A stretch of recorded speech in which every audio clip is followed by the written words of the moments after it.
estudar para seleções públicas, tanto OAB quanto para concurso, é muito mais estratégia do que conhecimento jurídico em si, né? Aquele que estuda com estratégia se dá melhor daquele, às vezes, que até conhece mais o ramo do direito.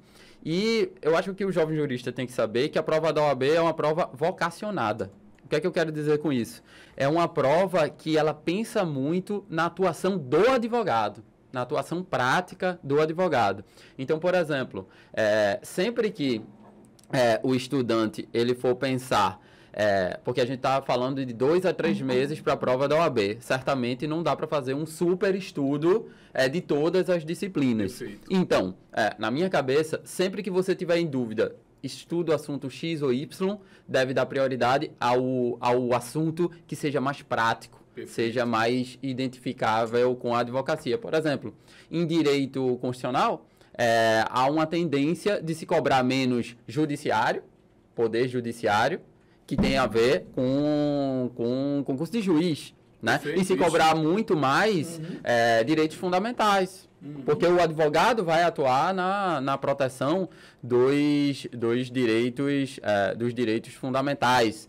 Se cobrar um tema que hoje está cada vez mais cobrado, mas é pouco estudado nas faculdades de Direito, que é a parte da ordem social da Constituição, porque se dá muito valor aos sistemas dos 3 poderes, se dá muito valor à organização político-administrativa e deixa isso ao largo. Quando o advogado vai atuar muito menos em organização político-administrativa e muito mais em questão de previdência social, questão de saúde, questão de assistência social, justiça desportiva, que é a parte que não se dá tanto valor. Perfeito. Deixa eu só fazer um complemento, que eu tenho uma visão um tanto de fora da OAB, que eu sou assessor de juiz, trabalho no judiciário, então eu entendo um tanto de como o juiz pensa também, né? E a gente falou no início que a prova da OAB é temas batidos, mas sensibilidade do que está acontecendo no momento.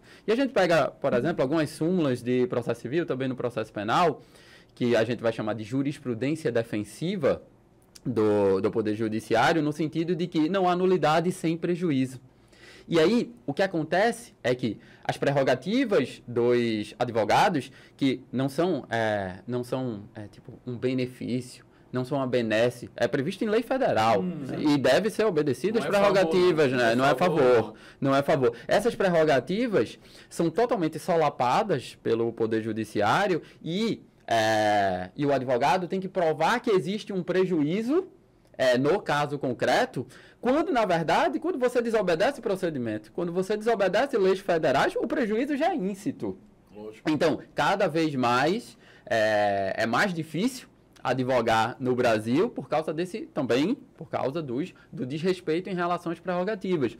Então, o que eu falei no início, parte questão batida e parte a sensibilidade do que está acontecendo no momento. Vou falar uma questão e eu vejo isso de dentro do judiciário e também converso com os advogados. A questão da pandemia, o acesso ao despacho com os juízes em razão da questão da pandemia. O que é que aconteceu? Cada juiz fazia de uma forma. Não havia uma unicidade, uniformização. E o que é que vai dizer o estatuto? Vai dizer que o advogado, ele pode despachar com o juiz e ele não precisa nem marcar a hora. Isso. E o que é que acontece? Existia juiz que só ficava online, existia juiz que ia presencial, existia juiz que aceitava um despacho por videoconferência, existia juiz que não aceitava. O Tribunal de Justiça até tentou regulamentar isso com o que é um projeto chamado Balcão Virtual, né? Mas veja, que esse é um reclamo, porque há a desobediência das prerrogativas da advocacia. Total. Então, veja que o estudante, e claro que nós, professores, vamos passar isso para vocês, essa sensibilidade do que está acontecendo no momento. A prova da OAB, eu disse, é muito vocacionada. Então, a prova da OAB, ela não vai trazer uma questão de um problema que é um problema típico do trabalho dos juízes, ou típico do trabalho dos promotores. Vai trazer os problemas da advocacia. Reais da advocacia, tentando meio que simular o que o estudante vai encontrar lá na frente. Então, mais uma vez, na dúvida entre um tema essencialmente teórico em um tema que tenha repercussões práticas, deve-se priorizar o tema que tenha repercussões práticas. E aí, então, boa, né? Coisa boa. Questões práticas, né? Só um adendo que aconteceu ontem lá na Vara, que é que acontece? As audiências durante o período da pandemia são por videoconferência, né? E aí um advogado chegou no balcão e disse, ó, a audiência do dia tal vai ser por videoconferência ou vai ser presencial? Aí deram informação, não, a gente está voltando a fazer audiências presenciais. Aí o advogado disse, sim, mas juiz e promotor vão estar presenciais ou vão estar online?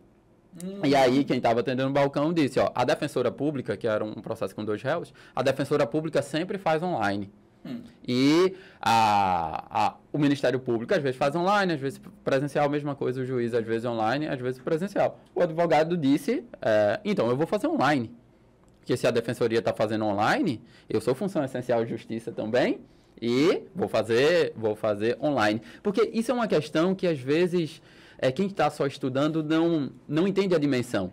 O Estatuto da OAB vai dizer que a advocacia ela deve ter o mesmo tratamento distintivo da magistratura e do Ministério Público. O que é que o jovem advogado pensa? Olha, tem que ser tratado como doutor, tem que usar beca, nada disso. Tem que ter os mesmos direitos, o mesmo tratamento. Então, se o promotor de justiça, se a magistratura vai fazer online, por que o advogado tem que vir presencial? Não existe, né? Na verdade, não existe uma hierarquia. Isso. A gente não tem. Somos todos aí, temos a famosa paridade de armas. Verdade. Né, Milhões? Verdade. Então, juiz, promotor, Ministério Público, Defensoria Pública, Procuradoria, seja lá a instância que for, o órgão que for, a gente tem que estar ali todo mundo em pé de igualdade. Isso. Né? Se tratando com urbanidade. Com urbanidade e respeito.